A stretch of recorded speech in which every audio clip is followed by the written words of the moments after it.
God, grant me serenity to accept the things I cannot change, the courage to change the things I can, and the wisdom to know the difference. All right, this is our singleness of purpose. This is an open meeting of Alcoholics Anonymous. We are glad you're all here, especially the newcomer. In keeping with our singleness of purpose, our third tradition, which states the only requirement for membership is a desire to stop drinking. We ask that all who participate confine their discussion to their problems with alcohol. Is there anyone present who is at their first meeting or in the first 30 days of sobriety? If so, please introduce yourself. We ask this not to embarrass you, but so that we may get to know you a little better. Alex?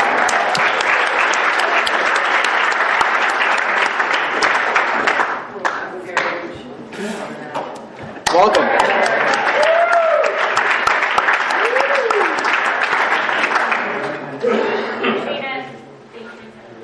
Shanna, welcome.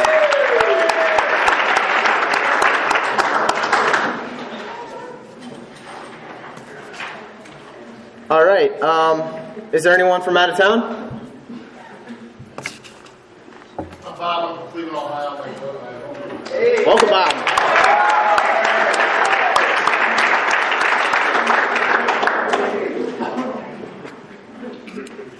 All right. I've asked Sean M. will now come up and read the preamble. Oh, check this out. I'm Sean, I'm an alcoholic. This is the AA Preamble. Alcoholics Anonymous is a fellowship of men and women who share their experience, strength, and hope with each other that they may solve their common problem and help others to recover from alcoholism. The only requirement for membership is a desire to stop drinking.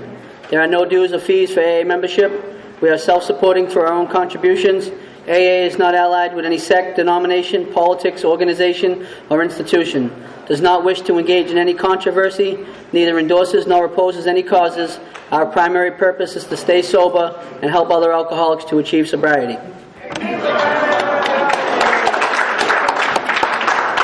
We've got some people standing in the back, so if you have an open seat next to you, would you raise your hand?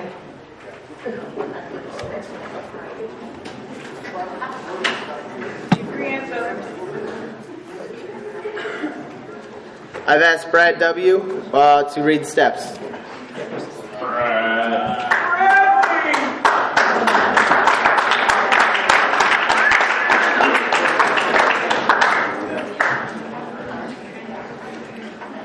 I'm Brad and I'm an alcoholic. Hey, Brad. 1, we admitted we were powerless over alcohol and that our lives had become unmanageable. 2, came to believe that a power greater than ourselves could restore us to sanity. 3, made decisions to turn our will and our lives over to the care of God as we understood Him. 4, made a searching and fearless moral inventory of ourselves. 5, admitted to God, to ourselves, and to another human being the exact nature of our wrongs. 6, we're entirely ready to have God remove all these defects of character. 7, humbly asked Him to remove our shortcomings. 8, made a list of all persons we had harmed and became willing to make amends to them all. 9, made direct amends to such people wherever possible, except when to do so would injure them or others. 10, continued to take personal inventory, and when we were wrong, promptly admitted it. 11, sought through prayer and meditation to improve our conscious contact with God as we understood Him, praying only for knowledge of His will for us and the power to carry that out. 12, having had a spiritual awakening as a result of these steps, we tried to carry this message to alcoholics and to practice these principles in all of our affairs.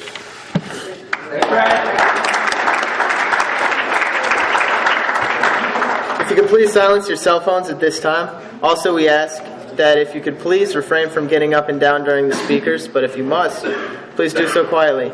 If you're going to smoke, we ask you to please be away from any buildings. Please be respectful as we are guests here of the church.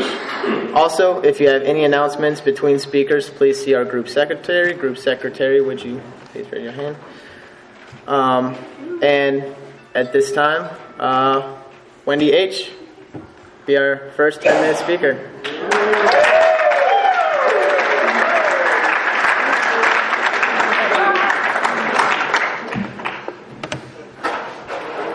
My name's Wendy. I'm an alcoholic. Hey, everybody. Oh, God. I'm the opening act. I will be quick.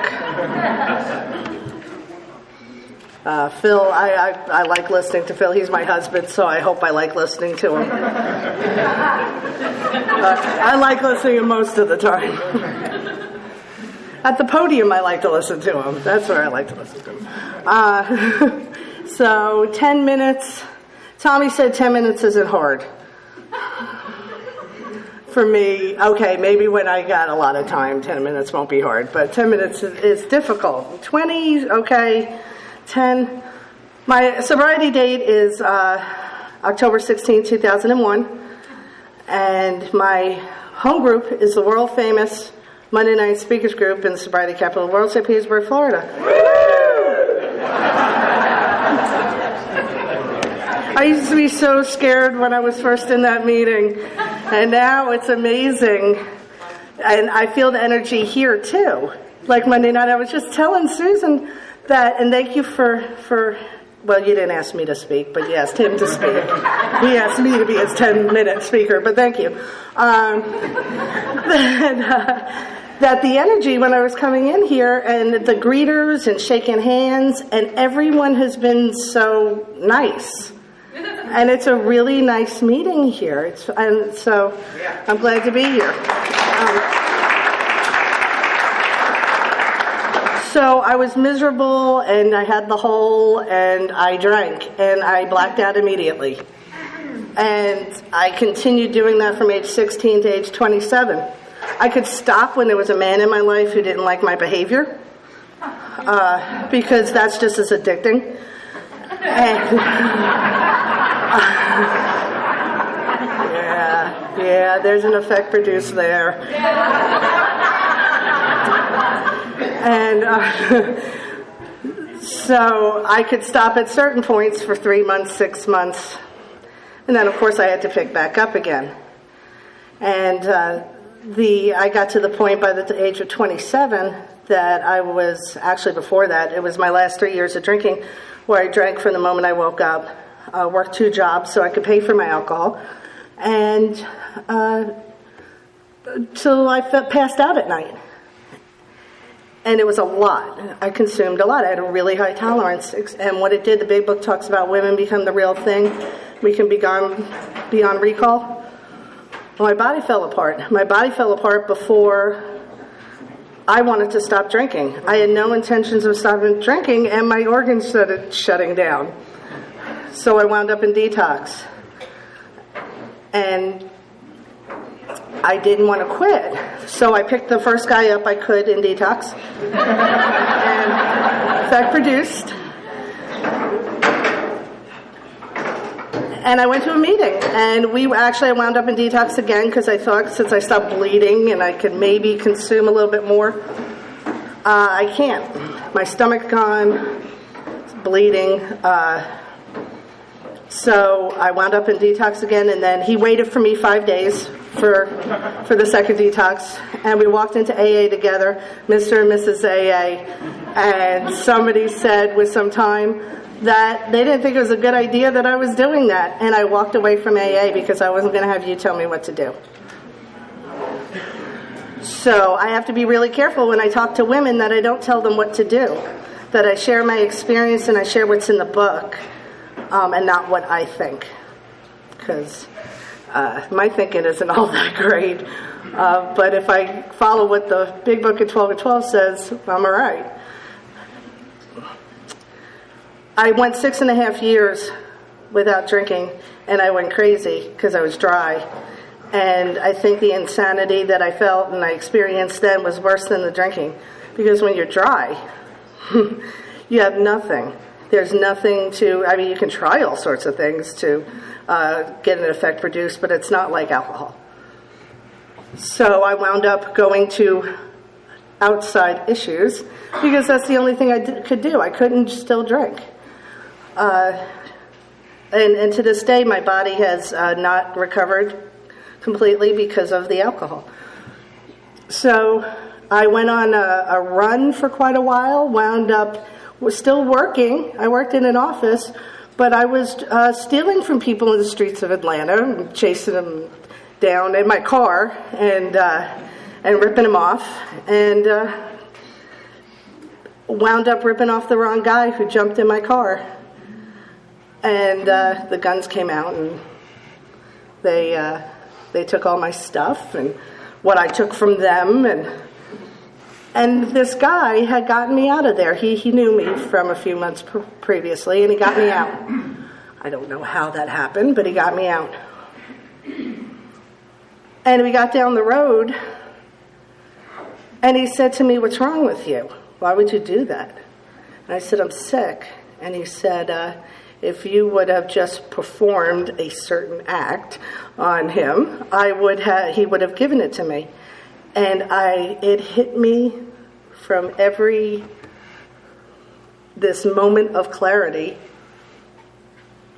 And I came out of a dream world that I had been in for so long. And I realized where I was and what I was doing. And I said, no. Now, I would have done that for a bottle of booze and a heartbeat, and I have. But not for that, and not at that moment. And that's the grace. That was the grace that came in right there. And I got home. I drove 60 miles north of Atlanta, got home, called up somebody. The guy, actually, that I had been with for years in detox. We wound up living together for 5 years. And he was now an alcohol, drug, and alcohol counselor. So, yeah. He said, "You realize your problem is alcoholism. The whole time it's been alcohol. And I wanted to drink the whole time. And you're crazy, and you need to get in here." And I did. And I didn't really do everything that I was supposed to do, but I didn't drink. And I went to meetings. And I continued to do crazy things, but I got a sponsor. And I was nuts. And I met a guy, several at first, but then I met a guy who had this, we actually dated for real. I'm looking at you, Chris. You know what I'm talking about? You like dating for real? And he told me he had this AA house. And see, I didn't really still like you people. And people would come over all the time, all hours of the day and night. And over years, because now we're living together, and over the course of years, finally one day, I guess I had about 8 years sober, 8 years sober, and I realized that there was joy in you coming over. And I hated you coming over. And the longer I did that, I really started to experience how wonderful it is to have you in my life. And I started to like you a little bit. Maybe because I started to like me a little bit. Just a little. So I wound up marrying him. I got this one. So, and now you get to listen to him. So I'm glad to be here, and thank you for inviting me here. Thank you.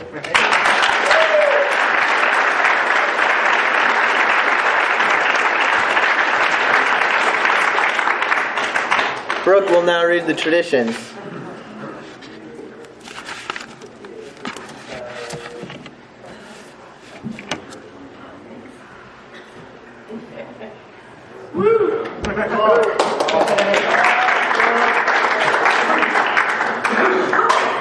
I'm Brooke, I'm an alcoholic. 12 traditions. 1, our common welfare should come first. Personal recovery depends upon AA unity. 2, for our group purpose, there is but one ultimate authority, a loving God, as he may express himself in our group conscience. Our leaders are but trusted servants, they do not govern. 3, the only requirement for AA membership is a desire to stop drinking. 4, each group should be autonomous except in matters affecting other groups or AA as a whole. 5, each group has but one primary purpose, to carry its message to the alcoholic who still suffers. 6, an AA group ought never endorse, finance, or lend the AA name to any related facility or outside enterprise, lest problems of money, property, and prestige divert us from our primary purpose. 7, every AA group ought to be fully self-supporting, declining outside contributions. 8, Alcoholics Anonymous should remain forever non-professional, but our service centers may employ special workers. 9, AA as such ought never be organized, but we may create service boards or committees directly responsible to those they serve. 10, Alcoholics Anonymous has no opinion on outside issues, hence the AA name ought never be drawn into public controversy. 11, our public relations policy is based on attraction rather than promotion. We need always maintain personal anonymity at the level of press, radio, and films. And 12, anonymity is the spiritual foundation of all our traditions, ever reminding us to place principles before personalities.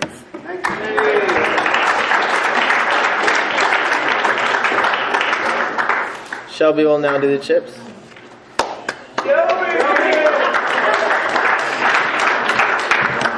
Hey, nobody clapped for that.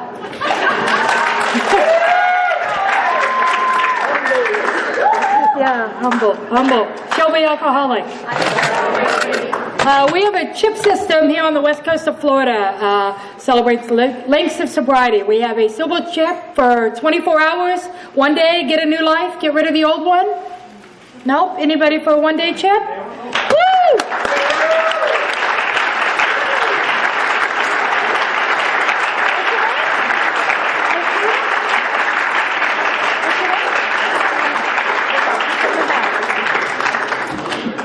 Natia and Jamie. How about 30 days? All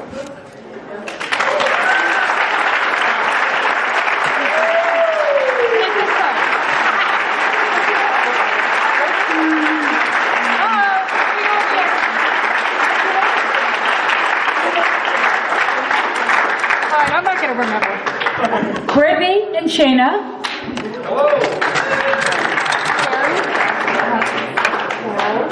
Do the ladies first.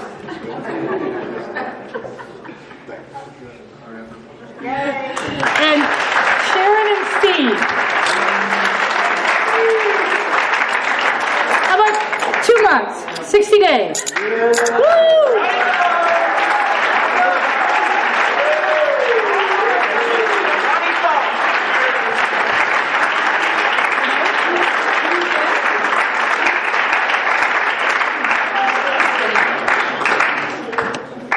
Danielle, Jen, and Ron. Hey, I'm getting better. All right. 3 months. 90 days. Woo!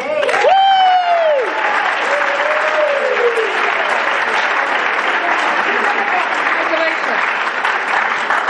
And that was Debbie.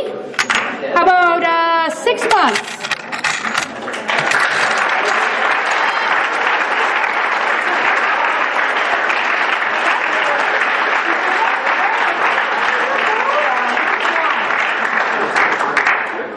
Regina and Dawn.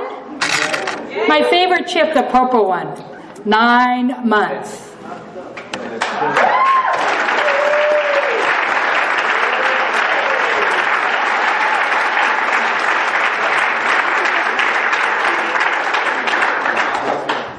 That's Stacy with 9 months. Okay. 1 year? 365 days? What? Flip it over for multiples? Anybody got multiples?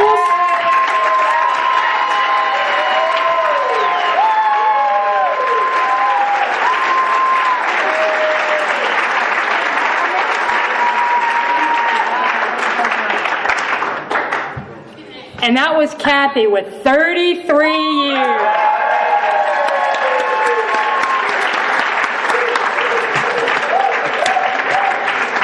Keep coming back.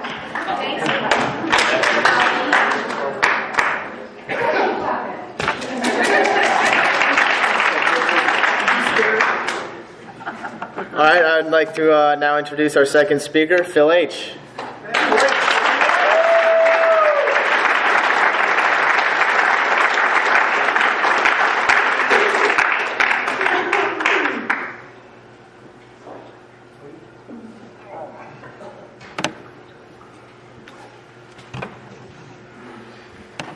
Wow.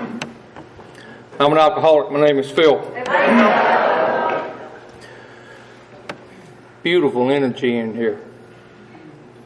For the people that picked up the white chip, you paid for them. rest of them you have to earn. It's really a beautiful thing. Wow. I don't like speaker meetings. My sponsor don't like me to say that. But then I kind of got a change of mind because I sit here tonight and before the meeting got started, your meeting, just like the Monday night meeting, that loud, beautiful energy was in here. And you can feel it. And so there's energy here. Speaker meeting not so bad if that's happening. My sobriety date, July the 18th, 1982. That was a good year. My home group is the world famous Monday Night Speakers Group in the sobriety capital of the world, St. Petersburg, Florida. I got sober in North Atlanta, where they have the finest recovery in the country. Woo! Oh, I figured y'all might know about that.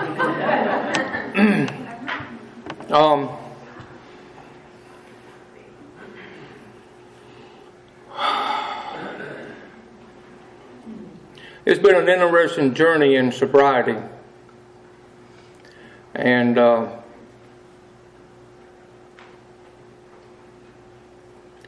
there's been joy and love that I didn't even know existed. And then sober, with nothing to numb the pain. I've known pain like I never knew before, too. So, I took to being sober pretty good. I liked that because I'd had enough of being drunk. But I sure didn't take to this straightening up. I didn't like that too much. So I'm going to give you an idea of something, and I won't say it anymore. I did outside issues. And I got started off early drinking, and by the time I was 12 and a half years old, I was doing one of them things where you take a trip, yet you don't leave and go nowhere. At 12 and a half. Don't have any idea what kind of damage it does to the brain. And my favorite combination was moonshine liquor and methamphetamine. That was my favorite combination. And if I couldn't get moonshine, I liked to drink tequila. And if I couldn't get tequila, I liked to drink scotch. And if I didn't have none of that around, I drank vodka. My last choice was whiskey. I got bad sick on that. And I sure drank a lot of cold beer.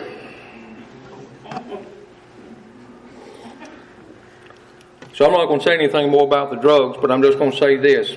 Whenever I say drinking, I always did both hand in hand with equal enthusiasm.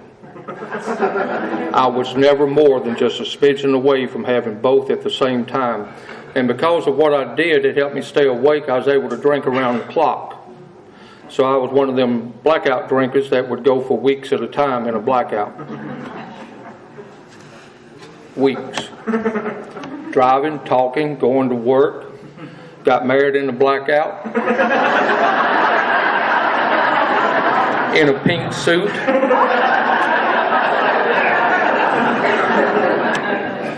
I'm not opposed to being flamboyant. Got divorced in a blackout. So, I'm going to talk a little bit about my drinking, but I want and since I don't have anything prepared what I'm going to say. I don't know what I'm going to say, but I'm going to try and talk a little bit about some sober. The big book says that we live in the age of miracles. And we do.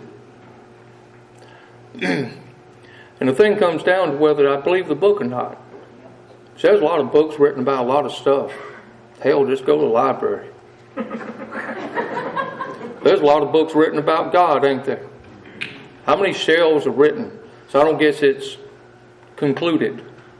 There's different opinions. There's a lot of books written about love. Go to the library and look. So these words are in our material. Compassion, forgiveness. These things are in there. A lot of books written about them. The reason I say that is that there's been an awful lot of this and this in going through sobriety, because I've resisted what these steps say. Book says quit fighting anybody or anything.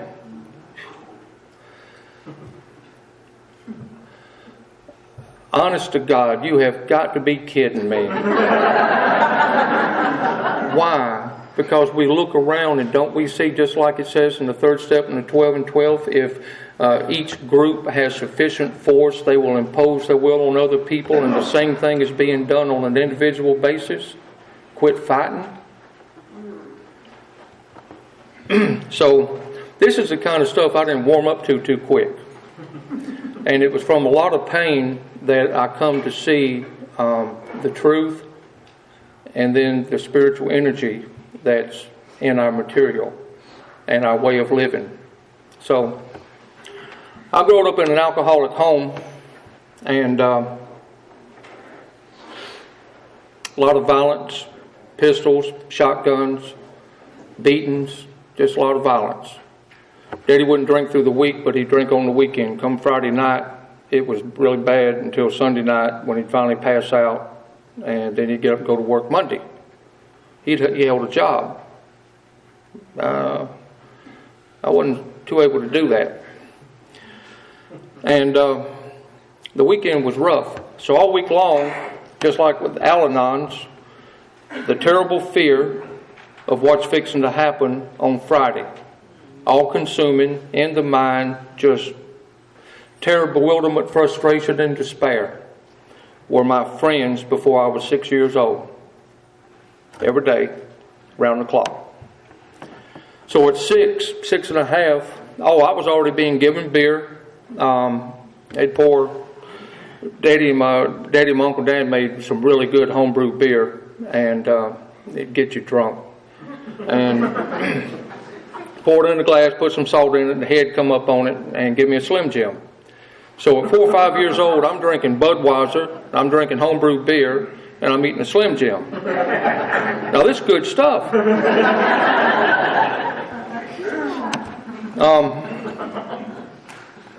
I guess y'all can tell the way I talk, I ain't from around here. So at 6 and a half years old, I'm going to get drunk. I have a deliberate thought.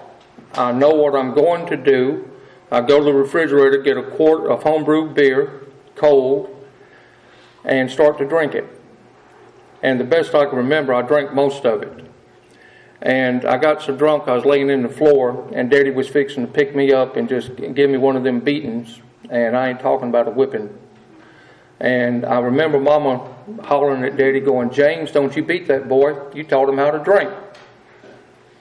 And my daddy didn't make me an alcoholic. What I grew up in did not make me an alcoholic. I'm an alcoholic because I will do anything, legal or illegal, moral or immoral, I don't care, in order to have the effect produced that alcohol gives to me. I'm an alcoholic because I cannot control how much I drink. Nowadays when we go to meetings, they say, well, I can't guarantee what's going to happen when I start drinking. I can't control how much I'm going to drink. And the book says that some people, when they go to drink, let them drink a day or two, and they're disgustingly, even dangerously violent and antisocial. I'm that way sober.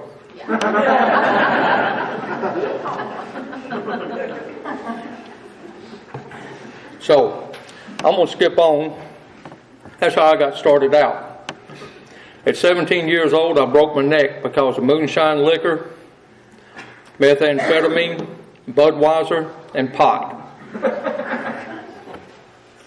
3 or 4 day blackout. I fell at high school and broke my neck. Within a year, the same combination, that was in 1972, the same combination in 1973 had a car wreck and broke my back. Sufficient reason to quit drinking. I'd already had a good many sufficient reasons. I started having sufficient reason not to drink when I was 8 years old. I could always get something to drink. It was always at the house, at somebody's house. Getting something to drink was never, ever, ever a problem. Ever. When I was in high school, I had charge accounts at bootleggers. If I wanted a case of beer at 3:30 in the morning, I could go knock on the door and I'd get me a case of beer. They'd write down and I'd go pay. I never ever had to go without drinking, ever. So, that's what got me when I was 18 years old. I wound up getting a job at a major corporation, lost it because of drinking.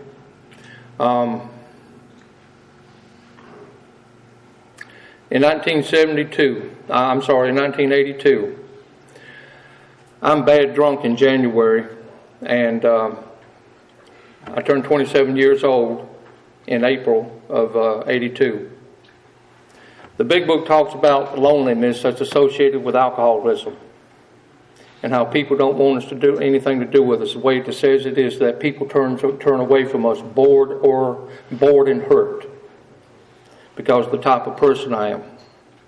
Well, people couldn't stand to be around me, and I'm talking about people that wore these scooter things and criminals, and the kind of people that you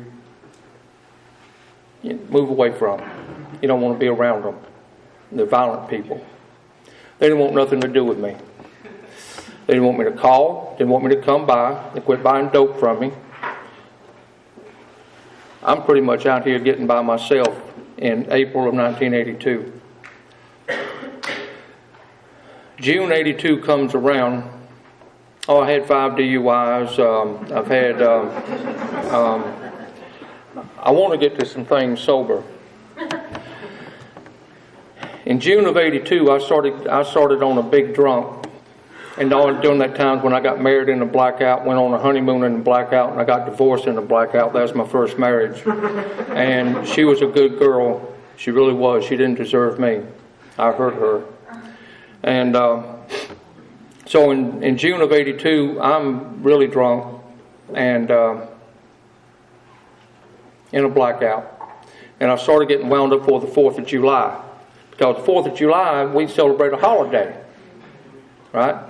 Something actually happened on the 4th of July. See, that's part of that cynical mind that I have. All right? And so I'd be getting drunk and getting wound up in June for the 4th of July. Well, on the 4th of July, I remember 2 little blips on the 4th of July, and then I don't remember nothing until July the 17th, 1982 on a Saturday night. I come to, and I'm looking, and I don't have any of those outside issues. And I'm lucky I didn't have any liquor. But I had a nice chest full of beer. And I was working for a major corporation and doing other stuff to earn money. Anyways, I made a phone call. And I wanted to find out if the person I called had some stuff for me to go over and get, because I didn't want to drive where I was going to have to drive, because wherever I drive to, whatever I want and how much I want, I just have it given to me. Because if you don't pay, they shoot you. I'm standing here, one guy, this big old guy that I owed some money to because I've been on one of them and I was a little slow to pay. I'm standing here and all I have is a little 38 in my pocket, a little 5-shot 38 Smith & Wesson in my pocket. And he's standing here and he's carrying, and he's got a young boy standing there with him, got a 12-gauge shotgun. And I'm thinking, okay, I'm going to die, so which one of them am I going to take with me? And I went in a blackout. As far as I know, neither one of them passed away, and I didn't because I'm here, but that's just kind of how that went. So I go over to my buddy's house to get something, and when I walk in, he'd already been to rehab about 6-8 months before this. Up till that time, I never heard of AA. Never knew anybody got sober. Didn't know nothing about being sober. Didn't know anybody that ever went to AA. Never heard of AA, because you either drank and did stuff the way I did, or you didn't hang around me. People died, went to prison. Didn't know anybody got sober. So this old boy I used to use with him and then drink with him and his wife. Anyways, I show up over there, and he's being 12-stepped by somebody that knows him. So I know this one guy I'm going to go see, and this other guy that's over here, both of them are named Mike. He's 12-stepping this guy, because they've known each other since grammar school. And I walk in,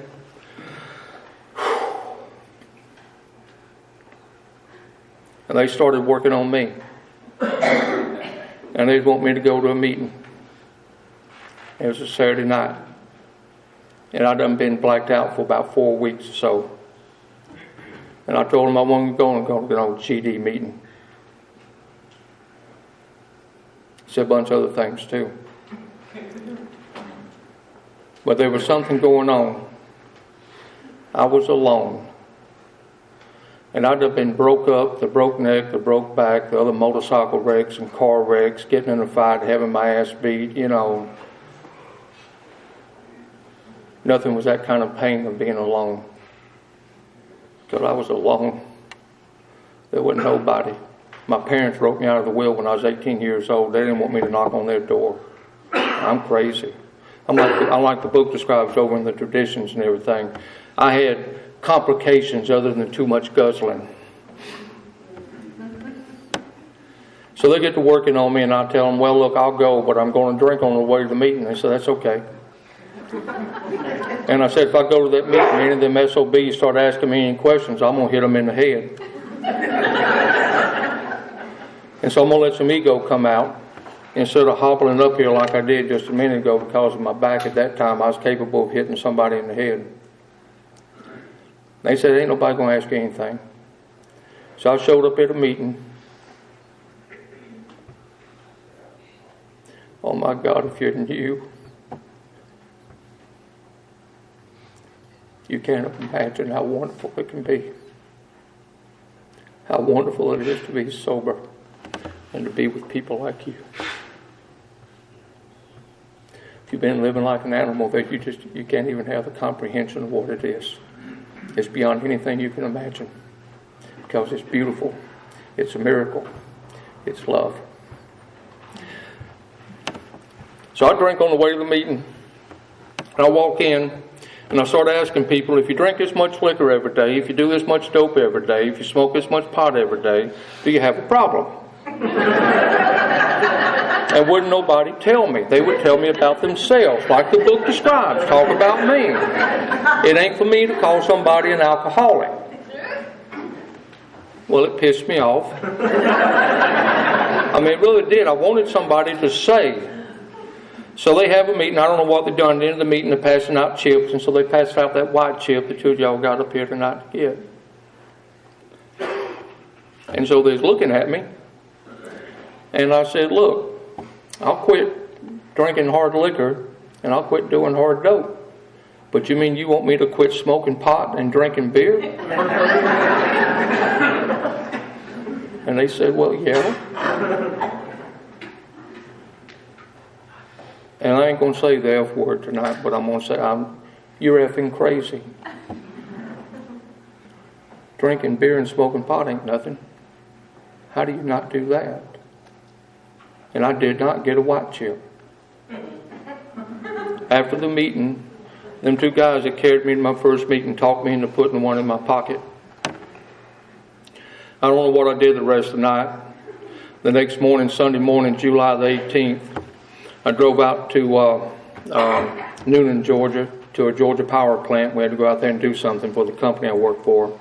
It was over, 10:30, 10:45, something. And I left, and I didn't surrender my ice chest. I had an ice chest full of beer. And on the way back, I reached back in and grabbed one, and I started to drink. And I got about half that Budweiser down, and a little voice went off in my head. And it says, Phil, why do you have to have that stuff? There wasn't nothing about you're no good, you're drunk. My mama later on and said, you're worse than your daddy. My mama said one time, she says, when you was little, people used to like you. What happened?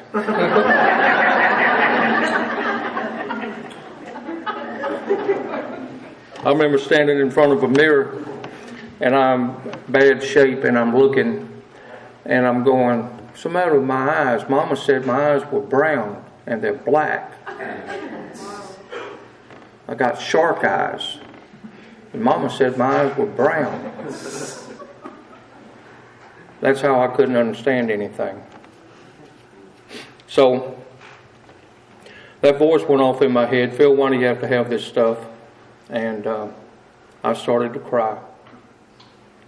And I rolled the window down and I throwed it out. That was about 11 o'clock in the morning on July 18th, 1982, and I haven't had anything since then.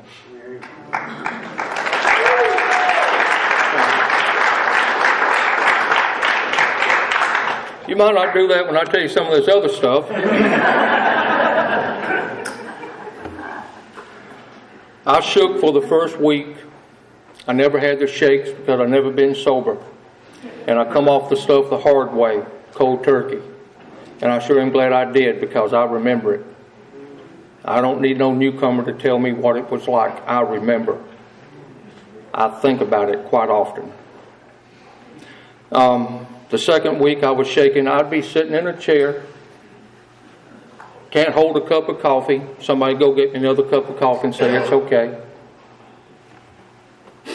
I had a chance to go to treatment. I wouldn't go. I had insurance to go. Wouldn't go. Because if I went, I figured they'd find out how I think. And if they found out how I think, they would lock me up. Because I've got a violent mind. Not opposed to it. So, 30 days. I'm looking at this clock back there. I hope that clock's right. I'm looking at, at 30 days, something happened at work. I come out of the parking lot, and I don't know if any of y'all ever drove hot rods or whatever, where you that ass of the cars going around and smoke boiling off both wheels and everything. I come out of the parking lot, and I hit the stop sign. And I had a choice to turn right and go to the liquor store that I always go to at lunchtime, or turn left and go to a meeting. And it just so happened both of them were equal distance. And for some reason, today I understand that as God as I understand Him, grace, Spirit. I turned left and I went to a meeting. I didn't go get drunk. We used to celebrate... I picked up my sponsor, if any of y'all know Chuck S., one that passed away right at 2 years ago in February. I picked him up when I had 3 months. And he stayed my sponsor until he passed away. And since then I got me a new one. He sometimes, depending on how I act, is whether he claims me out in the open, out in public or not. I ain't going to tell you his name, but his initials is Tommy. He sits there and rolls his head, eyes, and his face and everything, going, God, son, you ain't supposed to do it like that. We used to have birthdays at the 1 year mark. We didn't have speaker meetings where I got sober. Everything was discussion meetings. My first 10 years of sobriety, if I heard a speaker, it was at a convention. And our birthdays, anniversaries was like a roast. If you had a year, you celebrated by yourself. And everybody would get up and talk about the crazy shit you've been doing for the previous year. And it's wonderful. People crying, people laughing. And my God, the energy that was in there is just magnificent. And it heals you. For sick, hurt people, that energy will just heal you. It's a miracle. And it's here for everybody. You just got to come and be a part of. My God, there ain't nothing like it in the world. Don't get in a relationship. Ain't in the book.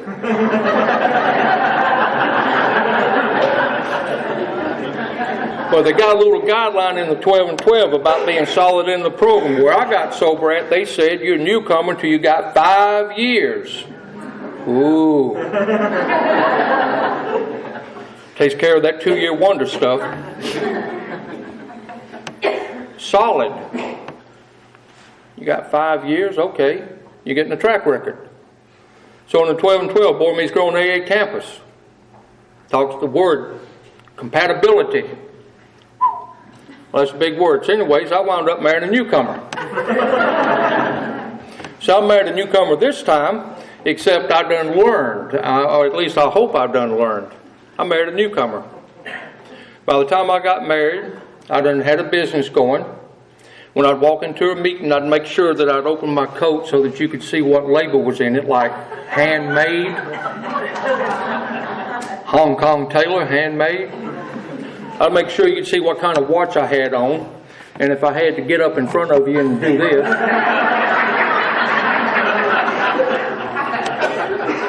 It's in the book about what to do if we have any kind of material success or anything like that come our way. It's in the book, and it's in the book about money does not, eventually to where our money is not our master. It becomes our servant. It's a way of exchanging love and service with others. I didn't know that then. Had to go through some pain to learn that. I'd make sure that, well, since my back hurt, I can't do it. I'd put my foot up so that you could see what kind of shoes I had on. I'd tell you how much they cost. Book says don't talk down to an alcoholic. After a discussion meeting, I'd have a newcomer come up to me, "Hey, Phil, God, man, I just love what you had to say."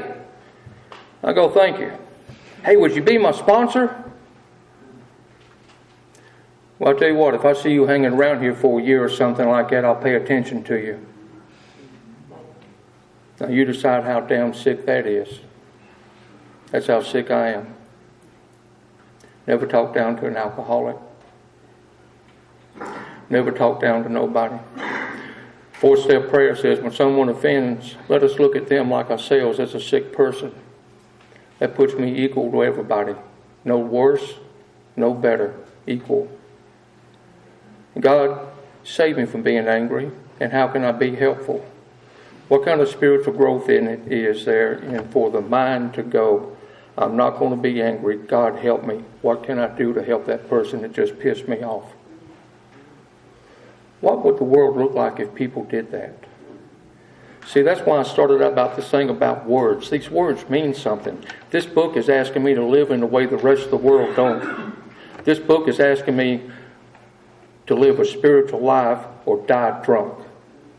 And I believe for me to drink is for me to die. I absolutely believe that.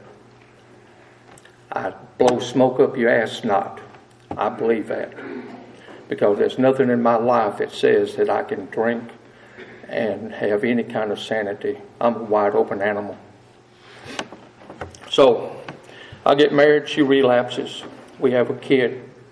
I lose the business. Anybody know what S&P futures are? I used to trade them. You know what OEX options are? I used to trade them. Buy foreclosure houses at the courthouse steps. My ego was out here and I thought I had the world by the balls. And here she goes to drinking and sitting there and shooting cocaine in front of me. And we got a kid. And back then, kind of hard for a man to win custody. So I had a 4-year period in sobriety. I'm glad that 12 and 12 reads the way it does in the 10th step. I had a 4-year period that there wasn't no happy. It was hanging on. In fact, Chuck asked me, it got where we wasn't working those steps. He would beg me not to kill somebody. I've had periods when I was drunk to where I was that close to doing that to some people. And then here I am sober. I'm standing out on the wood pile, looking in through the window, and my wife, or ex-wife at that time, but she was in the house. Police made me leave the house sober. All this is sober now. She's in there with a boyfriend, and they're shooting and drinking. And I'm looking, and I reach, and I ain't got one of my pistols on me. I'm going down. So I get down, and my kid is across the hallway in the nursery. He's asleep. And I'm going back up to the car so that the neighbors and everything don't see, and I'm thinking, okay, I'll get this, and I'll go down there, and I can kill both of them and claim temporary insanity. When I get back up to the car, a voice goes off in my head. It says, Phil, do you want your son to hear what is fixing to happen? And I remember being in an alcoholic home and being chased through the house, and Daddy saying, I'm going to kill all you son bitches, and shooting a shotgun up through the roof. We're sitting in there shooting at the cuckoo clock, and we're in the kitchen, and the bullets come flying through the wall off into the kitchen. That kind of stuff. So the voice says, Phil, do you want your son to hear what's fixing to happen? And the answer was no. And I left. So anyways, this book describes for us to do a lot of things. quiet. I got 5 minutes. I won custody of our son. She couldn't stay sober. I did. I didn't do anything to wind up in prison. She died from this thing about 7 years ago. The esophagus ruptured and she bled to death. She'd already had other times in the hospital and everything. When the book says women gone beyond recall, they mean it. She'd been in treatment centers ever since she was 13 years old. Never could get sober. Never could get over a month or two. That was it. So, I'm angry at the fellowship. I'm angry at what people are saying in meetings. And when I had 10 years sober, I'm going to skip the pizza box story. I'm standing here at somebody's door with a pizza box, and I got a MAC 10. They got $25,000 cash in there and 2 kilos of cocaine, and I'm standing here with a MAC 10. The reason I know that's because I was hanging around with call girls that used to go over there sober. And I got a MAC 10 with a 32 round clip loaded up with subsonic rounds. I've had the spring altered in it so it would accept subsonic rounds with a homemade silencer on the end of it. And if you understood what I just said, there's something wrong with you.